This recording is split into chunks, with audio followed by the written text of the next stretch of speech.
Hello and welcome to the MBL Waiver Focus for Pokemon Leagues. This is for the Masters Battle League. We actually have an update as it is now Wednesday. It's past midnight. And we have our first waiver pickup in Celadon City.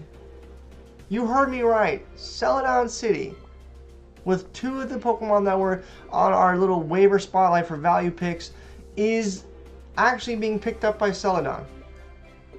So Kaylee, Relich, the coach of Celadon City FC, is actually dropping Espeon, Flareon, and Leafeon and picking up Pelipper, Seismitoad, and Tornadus Incarnate. And what this means for her team is that it's going to get really fast. And then she's setting up for rain. I know we talked about rain teams being effective, especially having Pelipper as the primary mon to set up the rain. You can also use Politoed, but again, the speed and what Pelipper can do as like you switch in, rains in. Oh no! Okay, either it U-turns out or hurricanes. Okay, and it's bulky on the physical side.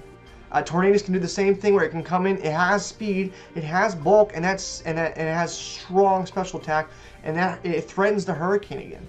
It threatens that, and then on top of that, and I didn't realize this till now because he's not on the list. Seismitoad is now in, and he has Swift Swim. It's a ground and water, so she's eliminating the electric weakness, kind of, in the fact that he's ground and he's immune to those electric moves, and so he's gonna have an easier. She's gonna have an easier time.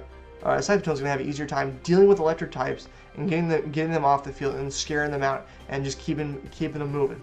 Because all now is grass. So whoever has Scoper against your team, she has to be careful though, because if Seismitoad's only weakness is grass, you have Tornadus who's gonna take massive advantage of it with a hurricane, and if it's under rain and you're having problems, damp rock the Pelipper. If not, you can run a Choice Band or Choice Scarf to get a U-turn, and it instantly makes those moves so fast. And so Celadon gets a huge boost, not only in attack power, but also in speed, but at the cost of it has to be set up in rain. So there are very good buffs from this, and there are also restrictions, but if you look at her draft grade of D, Celadon was not looking good at all, and they made a evolution team, and these three mods right here is a huge step up in the right direction. And for those of you who didn't hear it, if you're not looking at it, if you're just listening to it, maybe on the car, or you're just listening to it, Celadon City has officially dropped Flareon, Leafeon, and Espeon, and have picked up Pelipper, Seismitoad, and Thundurus Incarnate. So for those of you who are in the market for a good Flare Blitz user with high attack stat with Flareon, you can go for Flareon. If you don't feel comfortable picking up a Darmanitan, though I would still say Darmanitan is probably the way to go.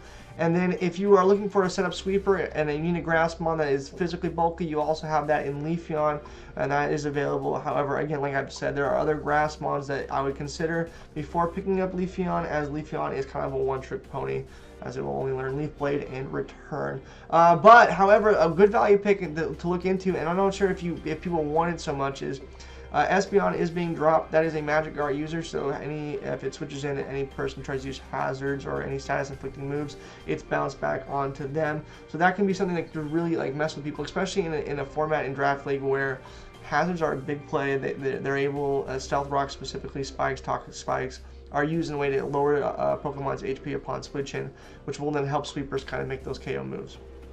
But all in all, this waiver move from Celadon City FC is a huge one, one that I was unexpecting, especially from Kaylee and Celadon. So it's a move in the right direction, and this just goes to show you that even though your draft may not have been the greatest, it's still worthwhile to look in the waivers, because again, she's now going with a team grade of not just a draft, but a team grade of D, and you're kind of bumping it up to that C plus range. And now it all depends on whether or not she can actually utilize the rain team and utilize Pelipper, because it all comes down to Pelipper. If Pelipper isn't able to do what it needs to do, Seismitoad is kind of irrelevant.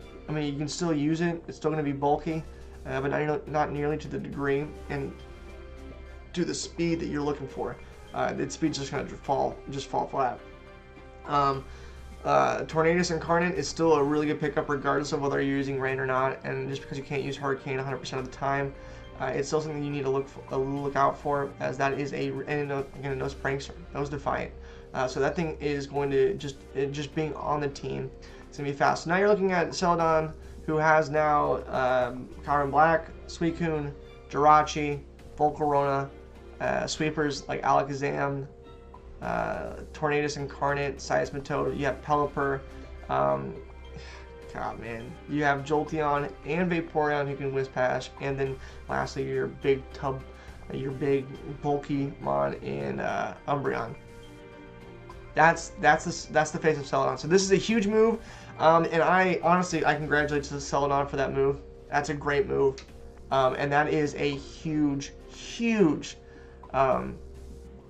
shift in just overall team mentality, and that is going to, I mean, it's going to be hard for Celadon to really focus in on how to prep. I think it's going to be a little bit harder for other teams to prep, as they have to really focus on the weather.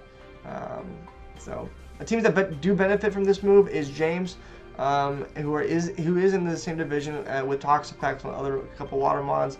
Other teams that can take advantage of this is Pewter City with Kingdra. However, all in all, the pros of this of these free agent claims or waiver claims are like far exceed the cons of having an evolution team.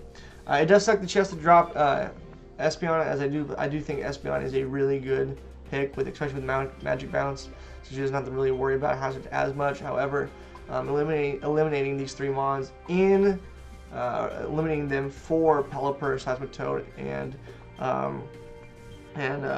Tornadus Incarnate, which we talked about. What's the synergy going to be? Do they synergize? What's the overall theme? How they're going to be able to work in conjunction with one another? This shows us. This shows us, and it is going to be a really interesting ride from here on out. So congrats to Celadon. This has been the MBL waiver focus update for you, as our first waiver claim has gone through. We have much more to get through if there are any more, and we look forward to updating you with further information about what's happening in the Masters Battle League with either waiver claims or trades. So keep looking at our YouTube page, Reborn Gaming AZ. And if there's anything you want to see next time, or any questions or anything you need to clarify or we missed, please comment on this down in the comment section below. My name is Nate from Saffron City FC. I'm your host for these MBL episodes of Waiver Focus, and I look forward to talking to you guys again and updating you further on any trades or waiver claims. Have a fantastic, now morning, and we'll talk to you later. Bye.